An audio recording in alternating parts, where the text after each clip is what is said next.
Good morning, lords and ladies out there. Good to see you all this morning. It must be Monday. I'm back. You got a bonus during the week this week because I had a medieval fit on, which is good. Everybody wins. It's all good.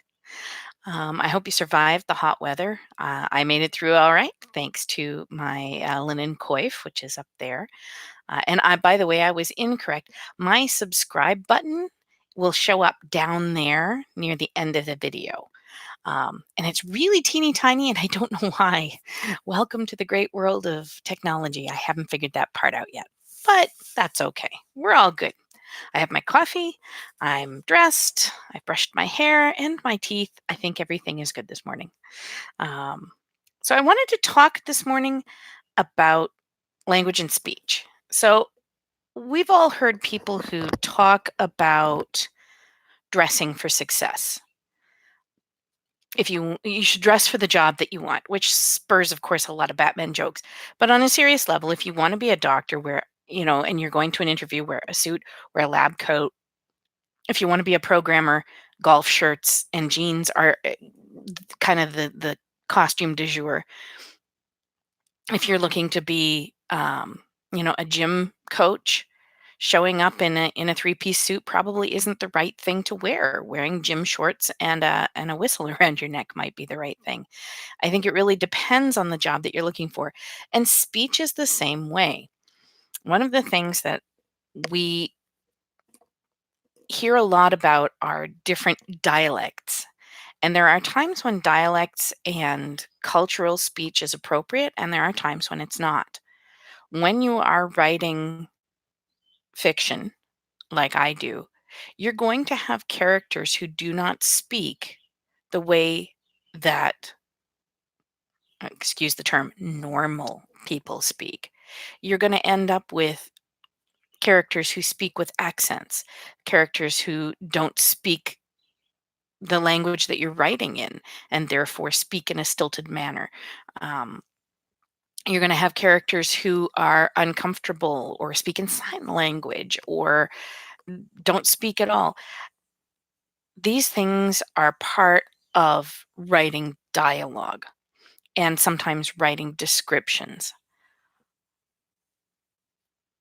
But that shouldn't be mistaken for an allowance to write poorly.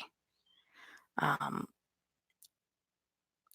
I will use a famous example of someone that I refuse to read, and that's E. E. Cummings. I have been told that his writing is good, and I will tell you that I have, on several of occasions, attempted to pick up his work and read it, and I can't. The lack of correct grammar, punctuation, and capitalization hinders my ability to read it. Some people might say that that's my problem, and if I were just cultured enough, I would be able to read it. And they may be correct. However, I, for one, am not writing only for the cultured. I'm writing for people, all the people. Therefore, it behooves me to write in a manner which is accessible to the vast majority of people. When you are writing, excuse me, it is important to write clearly, concisely, with good grammar and spelling and all of that other stuff that I always harp about. The ability to write in clear language is something that is being lost, and it's something that I mourn. I do not want the books of the future to be written in 140 characters like Twitter. That is not what we're all about. There are times when something like that can be pulled off, once or twice, but not on a regular basis. That is not how all books should be written.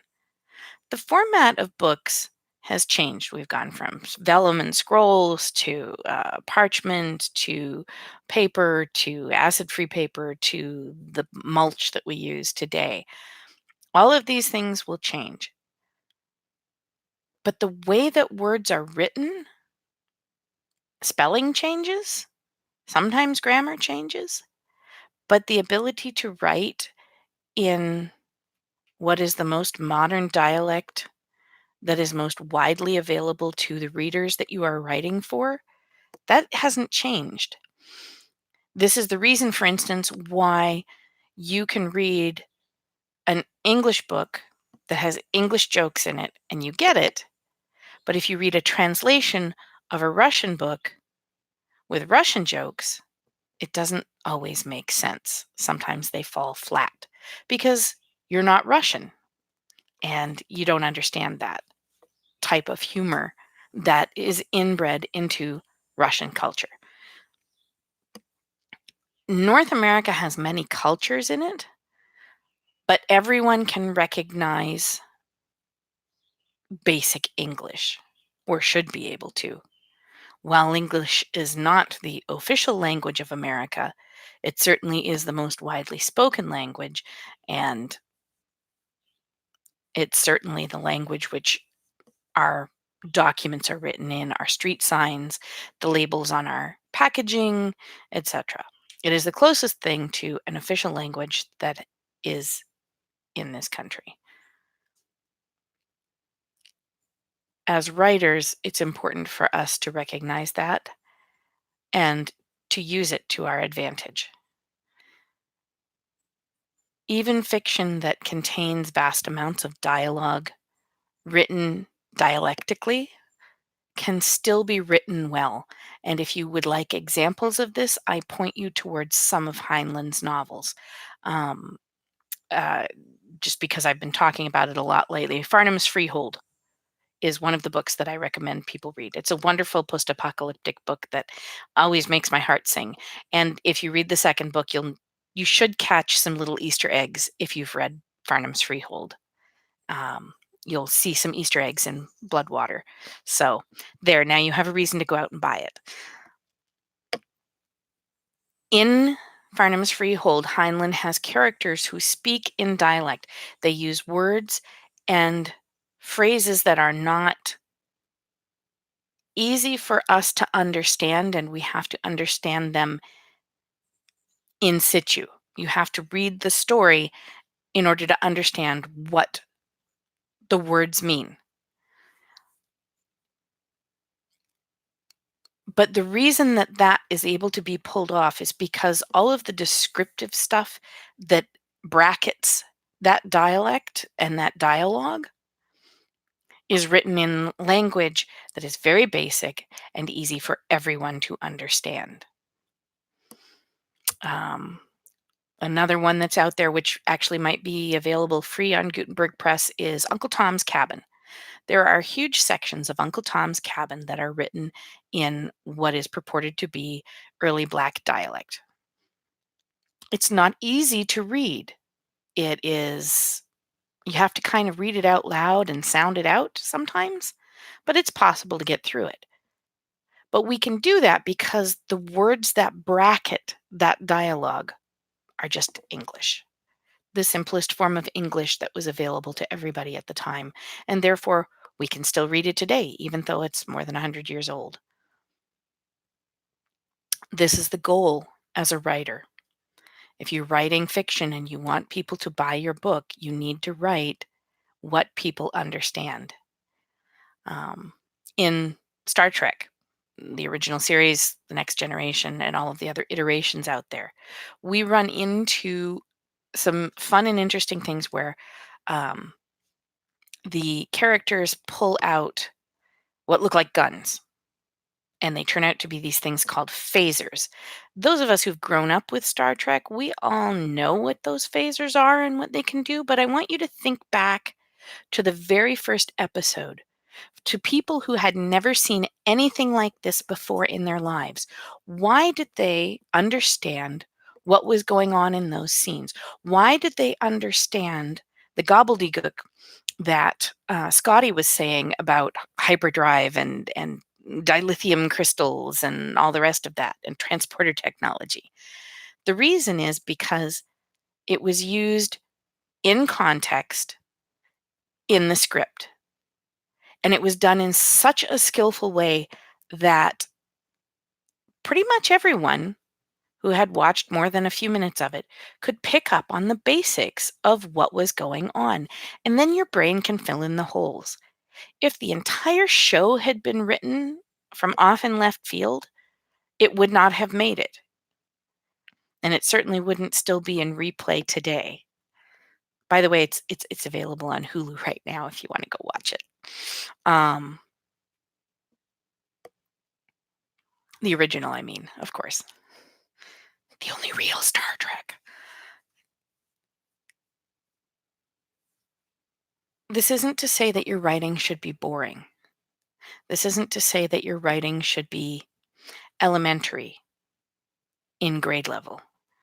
This is not to say that your writing should be recycled crap that everybody else has written. That's not the message I'm trying to get across. What I am trying to get across is the idea that it is your responsibility as the author of a book to write in such a way that it is accessible to the largest number of people. If your audience is geeks and nerds in North America, you've got a fairly wide swath of the population at this point.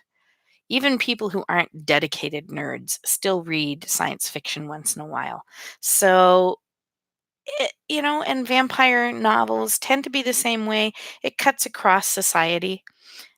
I should be able to pull readers from all over the place with little to no problem who can read my book and enjoy it.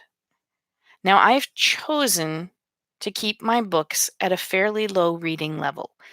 There's still vocabulary words in there because I can't write a book that doesn't have a few 10-cent words in it because I like long words, because sometimes one long word is much better than a dozen short ones.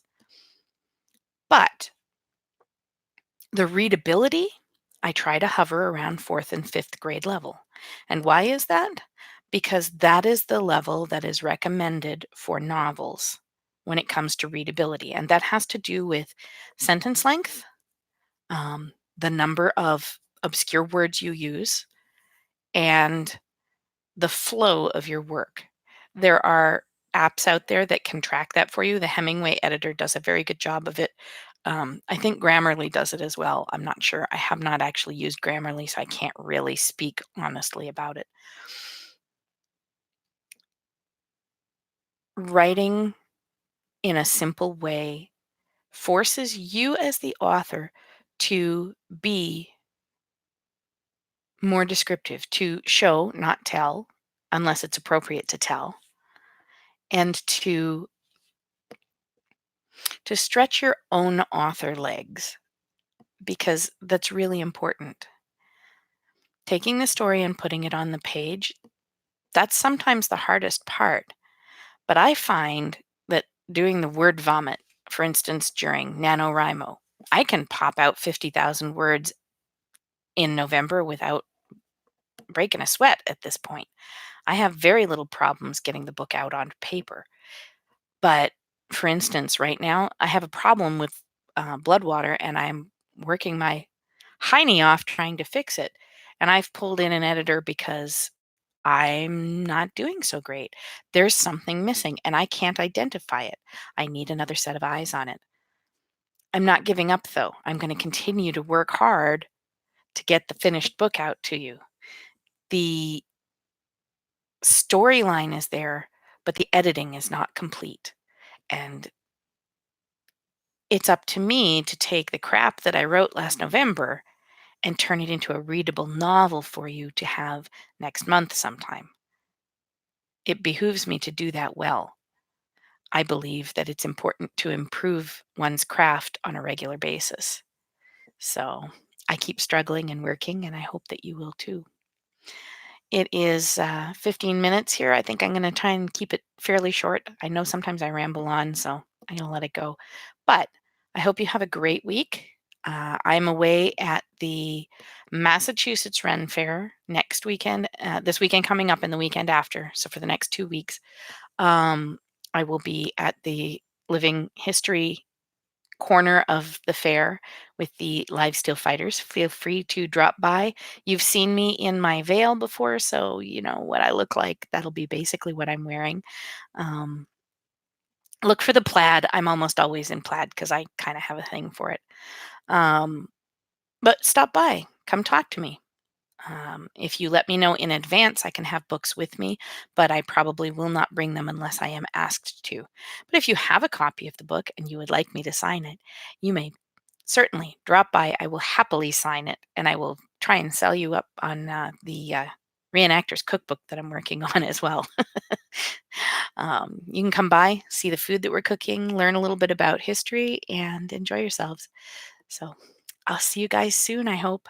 And as always, don't forget to subscribe and leave some notes in the comments. I would love to hear from you. Have yourself a great day.